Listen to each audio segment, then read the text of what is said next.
이번 시간에는 일상 속에서 함께 만드는 즐거움, 커뮤니티 매핑에 대해 알아보겠습니다. 그리고 일상 속 환경 체험을 통해 자신이 살고 있는 지역의 다양한 요소를 확인하고 취합된 데이터를 활용하여 자신과 지역 환경의 관계를 파악해보는 시간을 가져보겠습니다.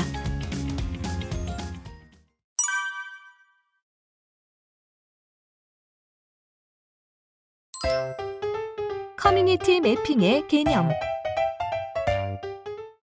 자, 안녕하세요 여러분. 오늘은 인간과 환경 체험 단원 다소 특별한 체험인 세상과 나를 바꾸는 환경지도 만들기 커뮤니티 매핑 수업에 대해서 진행해 보도록 하겠습니다. 수업에 앞서 여러분에게 먼저 간단한 질문을 좀 드리고 싶은데요. 인류 역사상 최고의 발명품이 무엇일 것 같으세요? 혹시?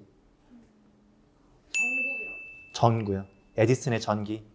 네. 또?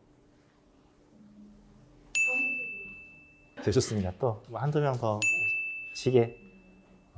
근데 인류가 발명한 많은 것들이 있는데요. 역사적으로 봤을 때 인류 최고의 발명품으로 꼽히는 것 중에 하나가 오늘 이야기할 커뮤니티 매핑의 주된 재료인 지도입니다. 실제 지도라는 거는 여러분들 지도가 뭔지 다 아실 텐데 인류 역사상 최초로 굉장히 융합적인 발명품이라고 볼 수가 있어요. 왜냐하면 그동안 각각 존재했던 텍스트 그리고 그래픽이 하나의 이제 그 융합된 형태로 만들어진 게 지도거든요. 그래서 그 전까지의 인류는 지도와 그래픽과 텍스트가 별도로 존재했는데 그거를 한 화면에 놓고 올려서 보기 시작했던 발명품이 지도입니다. 그래서 인류 역사상 가장 위대한 발명품의 하나로 꼽히게 되고요. 그리고 실제 이런 지도 위에 정보를 표기했을 때 우리는 종종 새로운 것들을 발견해내기도 합니다. 역사적으로 봤을 때 유명한 그런 사례 중에 하나가 영국의 존 스노우가 발명했던 콜레라 맵인데요. 콜레라라는 질병은 다 아시죠? 그래서 이런 전염병으로 되게 유명한 질병인데 이 콜레라 같은 경우에는 그 전까지는 존 스노우가 발견하기 전까지는 공기를 통해서 전파된다고 사람들이 생각을 했어요. 그래서 콜레라에 걸린 사람과 지금처럼 이런 같은 공간에 있으면 전파가 되거나 우리 집안의 가족 중에 한 명이 콜레라가 걸리면 그 집안 전체가 콜레라에 걸린 것처럼 이렇게 간주되기도 했었거든요. 그런데 존 스노우는 아까도 얘기했지만 인류 최고의 발명품인 지도 위에 그 정보를 표기해서 그렇지 않다는 사실을 발견해낸 의사입니다. 예를 들면 영국의 런던에서 콜레라 걸린 사람들을 지도 위에 표기했는데 특정 우물을 중심으로 그 사람들이 분포되어 있다는 걸 발견한 거죠. 즉 우물을 중심으로 콜레라가 전파된다. 즉 공기로 전파되는 게 아니라 물을 통해서 콜레라가 전파된다는 걸 발견해낸 그런 의사이기도 합니다. 이와 같이 지도 위에 우리가 어떤 목적을 갖고 정보를 표기했을 때 뜻하지 못했던 그런 사실들을 발견해내기도 하는 거죠. 그런 면에서는 위대한 발명품이 맞는 것 같고요.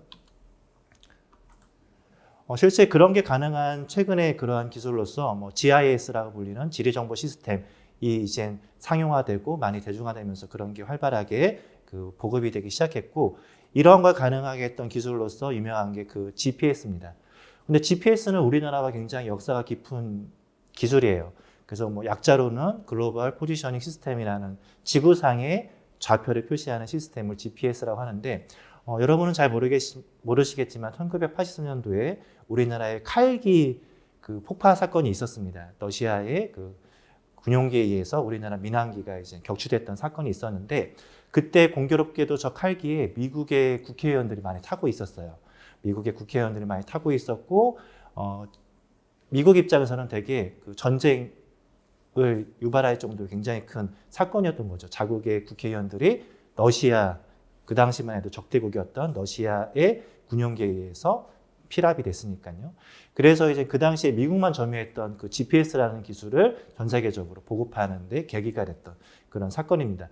하지만 80년대에 그런 일들이 있었고 이게 바로 보급된 게 아니라 그 후로 한 15년가량 시간이 지난 다음에서야 우리가 사용하는 그런 GPS로 쓰이게 됐고요. 그게 2000년대 초반입니다. 그래서 아마 여러분은 기억 못 하시겠지만 몇 년생이시죠? 2002년 월드컵 농이들이군요. 네. 그래서 아마 2000년대부터 GPS가 이제 보급이 되면서 우리나라에서도 그걸 활용한 내비게이션이라는 그런 시스템이 많이 보급이 되기도 하였습니다. 그래서 GIS와 GPS 이런 걸 바탕으로 실제 요즘 얘기하는 그런 디지털 생태계를 만들어가는 시도들이 많은 곳에서 이루어지고 있고, 오늘 시간에는 그런 것들을 우리가 시민과학의 일환으로 한번 경험해보는 그런 시간을 준비했습니다. 그래서 앞으로 디지털 시대의 새로운 생태계는 데이터, 그리고 이거를 모을 수 있는 플랫폼, 그리고 이 플랫폼에 모인 데이터를 가지고 창의적인 질문을 하는 사람들이 미래에 필요한 인재가 될 거로 확신하고 있고요. 그러한 경험을 오늘 하고 있는 환경 수업 또는 환경 교육을 통해서 우리가 미리 한번 학교 생활을 통해서 해볼 수 있다는 게 환경 교육의 큰 장점인 것 같습니다. 그래서 그렇게 모인 데이터를 가지고 뭐 의사결정을 하는 많은 일들이 이루어지고 있고요. 그리고 그런 걸 가능하게 하는 그러한 방법 중에 하나로 오늘 얘기하는 커뮤니티 매핑이 그러한 방법입니다. 그래서 커뮤니티와 매핑이라는 뜻은 다 아시죠? 커뮤니티는 무슨 뜻이에요? 그렇죠? 뭐 공동체, 뭐 소통, 뭐 교류 이런 뜻이고, 매핑이라는 거 지도라는 뜻이죠. 그래서 맵이 지도니까 매핑은 지도 만들기. 그래서 공동체 지도 만들기가 커뮤니티 매핑입니다. 그래서 그동안 갖춰졌던 GIS와 여러분 핸드폰에 다 탑재되어 있는 GPS 기술을 활용해서 우리가 필요한 지도를 만들어가는 그런 활동이라고 이해하시면 좋을 것 같고요. 그런 활동을 통해서 우리의 교육, 참여 또는 역량 강화라는 목표를 가지고 이슈를 찾아내고 또 이걸 이해하고 분석하고 결국에는 해결책을 노출할 수 있는 그러한 걸 커뮤니티 매핑이라고 우리는 정의하고 있습니다. 그래서 그동안의 환경체험과는 다소 다른 그런 특별한 환경체험으로서 커뮤니티 매핑을 준비해 봤고요. 시민과학과 함께하는 우리 지역 미세먼지 커뮤니티 매핑. 자, 이제부터 시민과학과 함께하는 우리 지역 미세먼지 커뮤니티 매핑 활동에 대해서 안내 드리도록 하겠습니다. 그래서 관련해서 필요한 준비물들 또는 설명 자료들을 미리 여러분 책상 위에 지금 나눠 드렸고요. 그거를 보시면서 선생님 설명을 들으시면 되겠습니다. 그래서 이런 활동을 통해서 우리 지역에 좋은 이웃이 여러분들이 되었으면 좋겠습니다. 그래서 다들 대학 입학을 지금 앞두고 있긴 하지만 주변에 대학생이 많아지는 것보다 우리 지역에 좋은 이웃이 많아지는 게 좀 더 사회적으로나 더 의미 있는 일이라고 생각이 되어지고 그런 아이들로 성장했으면 좋겠고요. 관련해서 실제 우리 주변에 지역의 쟁점인 미세먼지 데이터를 커뮤니티 매핑 방식으로 한번 모아보는 활동을 진행해 보겠습니다. 그래서 이 활동을 하기 전에 제일 중요한 거는 질문을 갖는 겁니다. 아까도 말씀드렸지만 우리가 데이터를 커뮤니티 매핑이라는 플랫폼에 모으게 될 건데 그렇게 모인 데이터에 질문이 없으면 그거는 그냥 숫자에 불과한 것 같아요. 대신에 거기에 창의적이고 사회적으로 의미 있는 질문이 더해질 때 그게 가치를 갖게 되는 것 같고요. 예를 들면 미세먼지 문제에 대해서 우리는 미세먼지 문제에 무엇을 이해하고 또 해결하고 싶은지에 대한 질문들을 지금 나눠드린 활동지에 각 팀별로 작성을 해보시면 좋을 것 같습니다. 예를 들면 우리 팀이 생각하기에 학교 주변에서 미세먼지가 제일 높을 것 같은 곳은 이곳이고 제일 낮을 것 같은 곳은 이곳이다. 그냥 되게 명확한 질문이죠. 그래서 두 번째는 좀 열린 질문입니다. 우리 팀이 생각하기에 미세먼지에 대해서 궁금한 것들. 나는 미세먼지 문제에 대해서 평소에 이런 게 좀 궁금했어. 라는 걸 팀끼리 논의해서 활동지에 적어서 그에 해당하는 데이터를 실제 가서 측정해 보고 우리가 생각했던 거와 실제 측정한 데이터가 어떤 차이를 갖고 있는지에 대해서 논의해 보는 시간을 또 가져보도록 하겠습니다. 그리고 나중에 훨씬 더 기회가 된다면 심화 활동으로서 환경 데이터를 다른 방식으로 이렇게 모을 수 있는 활동을 안내해 드릴게요. 근데 이번 시간에 그건 하진 않겠고 안내만 드려보도록 하겠습니다. 그래서 일단은 우리가 도심 지역에 있다 보니까 도심 지역에 또 이렇게 되게 심각한 환경 문제 중에 하나가 또 뭘 것 같으세요? 부천 같은 경우는 미세먼지도 있고 또 어떤 문제가 심각할 것 같으세요? 앞에 보이는 게 힌트인 것 같은데, 그렇죠? 열섬 현상, 그죠?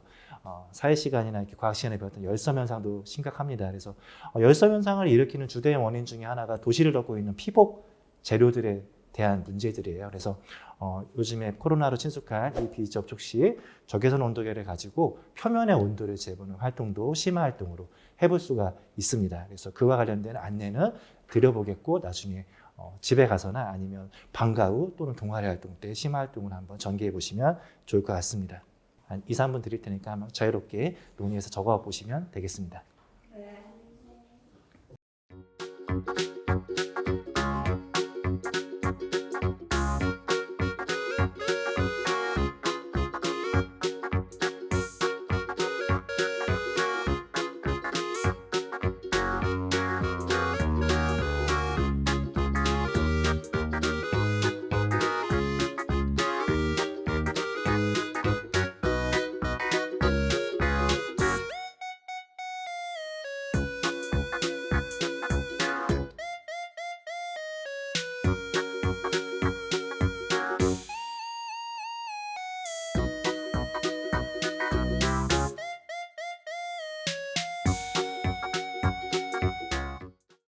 자, 이제 팀별로 어느 정도 논의해 보셨죠? 그래서 이렇게 두 가지 질문들 정해 봤을 텐데, 이제 나가서 실제 여러분들이 정한 질문에 대해서 데이터를 한번 찾아보도록 하겠습니다. 그래서 여러분들이 사용할 일단은 측정기에 대해서 간단히 사용법을 소개해 드리면, 미세먼지 측정기 같은 경우에는 크게 학교에서 쓰는 것들은 한 세 종류의 타입인 것 같아요. 그래서 실제 여러분들 이렇게 수업 시간에 만들어 봤던 이런 타입의 미세먼지 측정기가 있을 수 있고요. 근데 이거는 보시다시피 선들이 다 나와 있죠. 그래서 이렇게 이 안에 시스템을 이해하는 건 좋지만 나가서 이렇게 이동하면서 쓰기에는 되게 좀 번거로운 그런 방식이고, 그 다음에 그런 걸 좀 더 수월하게 하기 위해서 만든 이러한 타입의 그런 측정기들도 많이 사용하는 것 같습니다. 그래서 이거의 사용법은 기본적으로 이렇게 전선을 뒤에 그 USB 연결 포트에 꽂고 각 테이블별로 나눠드린 그 충전 기에 연결하면 자동으로 이렇게 작동이 되게 되어 있습니다. 그래서 아마 그 불이 들어오는 모습이 보일 텐데요. 근데 이것도 어떻게 보면은 뭐 얘보다는 이동이 좀 더 수월한 형태이긴 하지만 아주 이렇게 잘 되어 있는 형태는 아닌 것 같아요. 그래서 최근에는 어떠한 것까지 나왔냐면 이런 식의 그런 측정기까지 나왔습니다. 그래서 여러분들은 실제 이거를 가지고 가서 이렇게 측정해 보는 시간을 가져보도록 하겠고요. 그런데 얘와 얘의 방식은 차이는 뭐냐면 센서는 같아요. 같은 센서가 들어가 있고 차이는 뭐냐면 얘는 자체적으로 약간 좀 더 이렇게 외부 데이터와 연동해서 보여주는 디스플레이가 훨씬 더 잘 되어 있는 방식입니다. 그리고 약간 더 컴팩트하죠. 그래서 이동도 수월하고요. 그래서 이걸로 이렇게 측정할 거고, 얘 같은 경우에는 네 가지 정보를 제공을 합니다. 하나는 온도, 그다음에 습도, 그다음에 PM10, 그리고 PM2.5를 제공하고 있고, 그 화면에 나온 데이터를 가지고 여러분 활동지에 적어 보시면 되겠습니다. 그래서 얘도 전원을 연결하면 자동으로 실행되는 거기 때문에 사용법은 아주 간단합니다. 그래서 나가기 전에 그 활동의 데이터를 올릴 어플을 설치해야 되는데요. 매플러라는 어플을 어플 스토어 또는 그 iOS 스토어에 들어가서 이렇게 다운받으시면 될 것 같고요. 그리고 마지막으로 부탁드리고 싶은 건 일단 외부 활동이다 보니까 교통 및 사람에 대한 안전에 대한 문제 좀 고려해 주시고, 그 다음에 다시 복귀하는 시간을 꼭 엄수해서 다시 들어와 주시면 감사하겠습니다. 그리고 이게 어찌됐건 시민과학의 일환으로 나가서 데이터를 모으는 좀 봉사활동의 일환으로 하는 거기 때문에 책임감을 갖고 봉사하는 마음으로 참여해 주시면 좋을 것 같고요. 그리고 이제 여러분들이 개별적으로 정한 주제 활동에 대한 데이터를 꼭 취합해 왔으면 좋겠습니다.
탐구 결과 발표. 자, 여러분들 나가서 데이터 한번 측정해 보니까 힘들죠. 생각보다 데이터를 이렇게 모으는 게 어려운 일입니다. 그래서 아무도 관심 갖지 않은 이런 데이터에 대해서 이제는 우리가 시민과학으로 모으는 일이 그래서 중요한 겁니다. 국가적으로 중요한 데이터들은 국가적으로 모아주지만 실제 우리의 삶과 밀접한 그리고 우리한테 필요한 데이터는 우리가 만들어가는 수밖에 없는 것 같아요. 그래서 그런 역할들을 우리가 이제 해나가야 될 때인 것 같고요. 그래서 이제는 나가서 이제 실제 여러분들이 갖고 왔던 질문을 바탕으로 모은 데이터에 대해서 한번 이야기 나눠보는 시간을 가져보도록 하겠습니다. 그래서 아마 팀별로 나가기 전에 가진 질문들이 있었을 텐데요. 팀별로 간단히 자유 질문에 대해서 간단히 이렇게 소개하고 그리고 실제 우리가 나가기 전에 세웠던 가설과 나가서 측정해 본 데이터의 차이가 어떤지에 대해서 아마 대표 학생 한 분 정도 정해서 이야기를 좀 들어보는 시간을 가져보고 싶은데요. 약간 마음의 준비할 시간이 좀 필요할 테니까 1, 2분 정도 시간 드리고 자유 주제 질문에 대해서 실제 나가기 전과 데이터를 모아서 나간 후에 결과에 대해서 차이를 좀 이야기 나눠보도록 하겠습니다. 그럼 팀별로 논의하는 시간은 1, 2분 정도 드릴게요.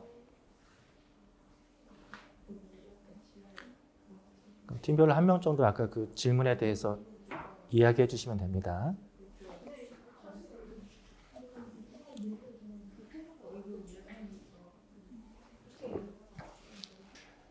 자, 그럼 여러분들 팀별로 어떻게 이야기 나눠봤죠? 그래서 실제 모든 별로 간단히 여러분들이 사전에 갖고 갔던 질문에 대해서 발표를 들어보는 시간을 가져보도록 하겠습니다. 그래서 먼저 이렇게 우리 정은 팀부터 그 발표를 해볼까요? 예. 저희는 일단 학교 앞 고가 밑에서 재보려고 했습니다. 그 고가에 차가 많이 다니고 정체 구간이다 보니까 차에서 나오는 미세먼지가 많을 거라고 예상해서 고가 밑으로 가장 높은 곳을 생각했고요. 그리고 가장 낮은 곳으로는 공원을 생각했습니다. 왜냐하면 고가 밑과 달리 차가 별로 다니지 않아서 공원으로 생각했습니다. 그래서 저희는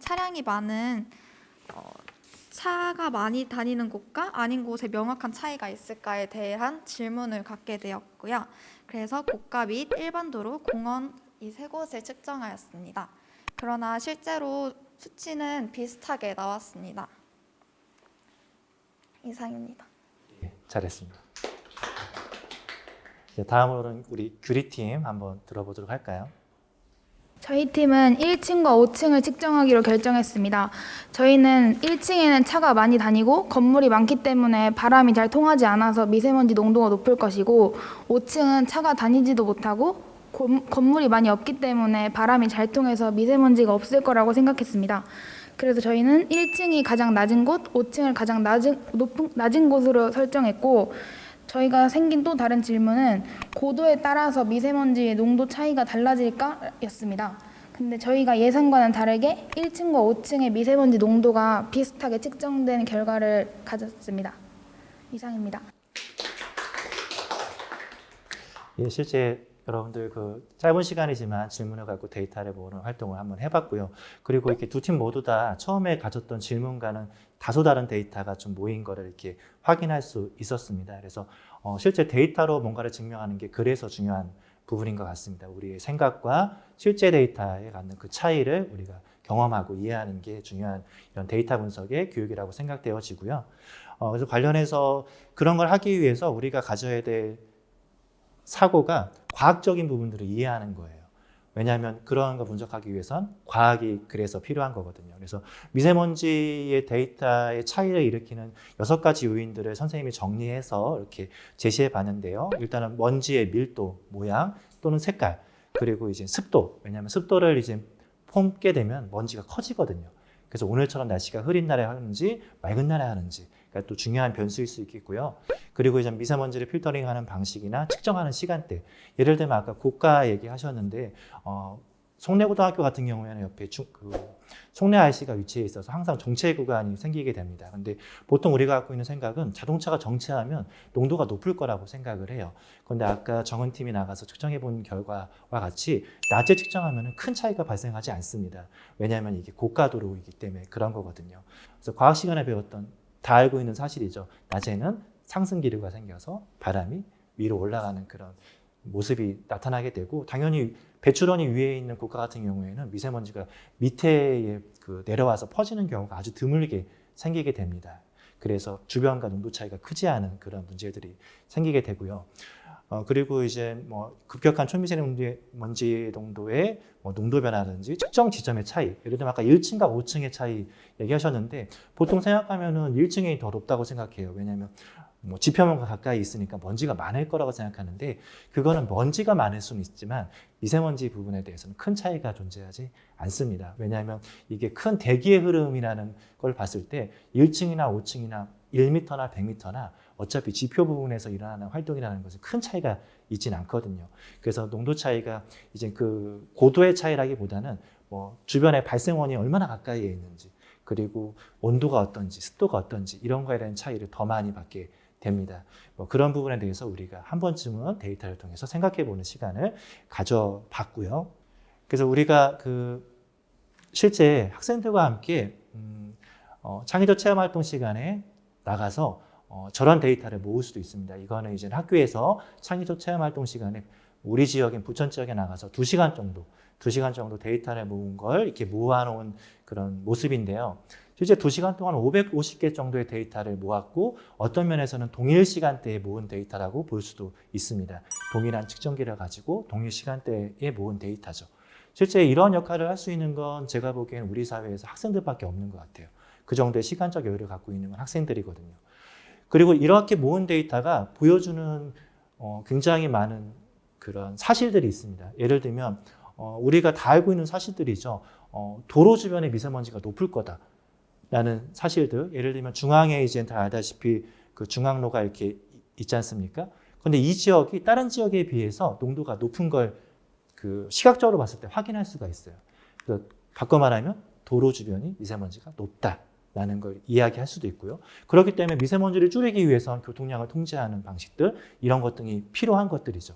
그리고 또 확인할 수 있는 건 부천에 그 중심 공원이 2개가 있는데요. 하나는 호수공원이고 하나는 중앙공원인데 이 두 곳의 농도가 약간 낮아요. 이렇게 색깔로 표현했을 때 약간 낮은 걸 또 관찰해낼 수도 있습니다. 그런 면에서 녹지대가 미세먼지를 저감하는데 효과가 있다라는 얘기를 할 수가 있는 거죠.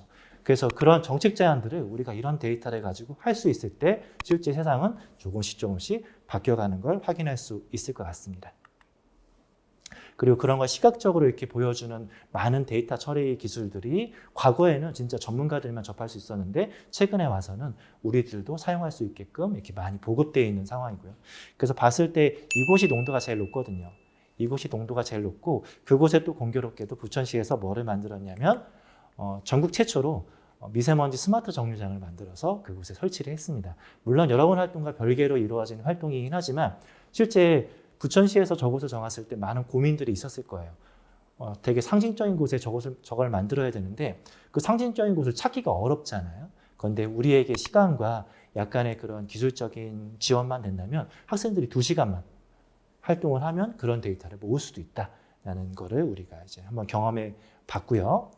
그리고 그런 경험들을 바탕으로 부천시가 이제 이런 것들을 정보를 수집하고 축적하고 관리할 수 있는 플랫폼들 그리고 이런 걸 관리할 수 있는 저감 방안들 그리고 이런 정보를 시민들께 제공할 수 있는 통합적인 그런 솔루션들을 만들어 가고 있습니다. 그래서 이러한 지자체 그리고 지역의 노력과 학교에서 하고 있는 교육이 함께 만나서 우리 사회를 바꾸어 갈 수 있는 그런 시대가 앞으로 필요한 것 같습니다.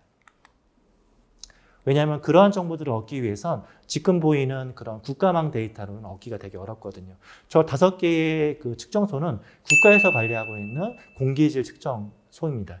그래서 이러한 지역들이 부천 같은 경우에는 되게 많은 편이에요. 한 지역에 5개 정도가 있음에도 불구하고 아까 우리가 필요로 하는 그런 삶과 관련되고 우리의 지역을 바꿀 수 있는 데이터를 모으기에는 되게 유연함이 떨어지는 거죠. 뭐 그런 부분에서 우리 역할들이 필요하다라는 얘기를 좀 드리고 싶고요. 여러분 활동들이 그런 면에서 의미가 있는 것 같습니다. 그리고 학교 주변 많은 것들을 우리가 설정해서 그런 데이터를 모을 수가 있고요.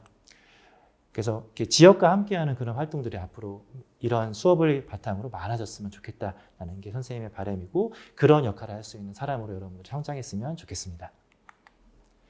그리고 이거는 학교 주변 데이터를 모았던 것들인데요. 아까 봤듯이 고가 밑에의 데이터, 그리고 주변의 공원과 그리고 1층과 5층 간의 차이가 있는지에 대해서도 우리가 데이터로 이렇게 나중에 생각해 볼 수 있고, 이런 데이터가 모으면 다음에는 이런 주제에 대해서 활동할 때는 별도의 또 데이터를 모으지 않아도 거기에 질문만, 적당한 질문만 던질 수 있으면 그런 사실들을 다양하게 많이 만들 수 있다라고 볼 수 있습니다. 그리고 뭐 심화 활동으로 제시한 그런 활동들도 이렇게 할 수가 있고요. 그래서 뭐 온도 데이터라든지 구글 어플을 활용해서 뭐 다양한 핸드폰에 있는 센서를 활용한 데이터를 이렇게 취합하는 활동들도 여러분들이 관심만 있다면 이 중에 자율 동아리나 정규 동아리를 할 수도 있겠고요. 그리고 관심 있는 학교에서 창의적 체험 활동으로 할 수도 있을 거라고 기대하고 있습니다. 그래서 그런 데이터만 있으면 학생들이 저런 식의 데이터를 강화해서 뭔가를 표현하는 건 상대적으로 훨씬 더 수월한 일이 될 수 있다고 볼 수 있고요. 그리고 이러한 데이터를 요즘 말로 빅데이터라고 불리는 것 같습니다. 빅데이터는 뭐 그 양의 많은 데이터, 양이 많은 데이터를 빅데이터라고 보기도 하지만 실제 우리가 문제를 해결하기 위해서 충분한 데이터, 그런 걸 빅데이터라고 보기도 합니다. 그리고 이런 빅데이터를 모을 수 있는 집단 지성들이 필요하고요. 그 집단 지성의 개별적인 요소들을 지금 여러분들이 이 수업을 통해서 경험해 본 거라고 이해하시면 될 것 같습니다. 그리고 가장 중요한 거는 그렇게 모인 데이터에 창의적인 질문을 던질 줄 아는 사람들, 그게 요즘 말로 하는 창의성의 근간인 것 같습니다. 그래서 여러분들이 각각의 데이터의 연결성을 바탕으로 뭔가 새로운 생각을 할 수 있는 그런 사람으로 성장하는 게 필요한 것 같고요. 그리고 그런 걸 가능하게 하는 플랫폼으로 우리가 환경체험으로 경험해본 커뮤니티 매핑이라는 방식이 있습니다. 그래서 여러분들이 과학적으로 이해하고 사회적으로 세상을 바꿨으면 좋겠고요. 그 바꾸는 세상이 뭔가 우리가 갖고 있는 문제를 해결할 수 있는 상상력과 결합되는 모습을 보였으면 좋겠습니다. 그래서 항상 중요한 거는 우리가 그 문제에 대해서 어떤 질문을 갖고 있냐. 그게 굳이 미세먼지에 대해서만 아니어도 될 것 같아요. 여러분들이 갖고 있는 진학 또는 진로 또는 학교 생활 또는 사람과의 관계 다 질문에서 시작하는 거고, 그 질문에 대한 답을 얻는 게 우리가 살아가는 과정이라고 생각이 되어집니다. 그래서 삶에 있어 답이 없는 것은 우리가 질문이 없기 때문이지 않나 하는 생각이 들고요.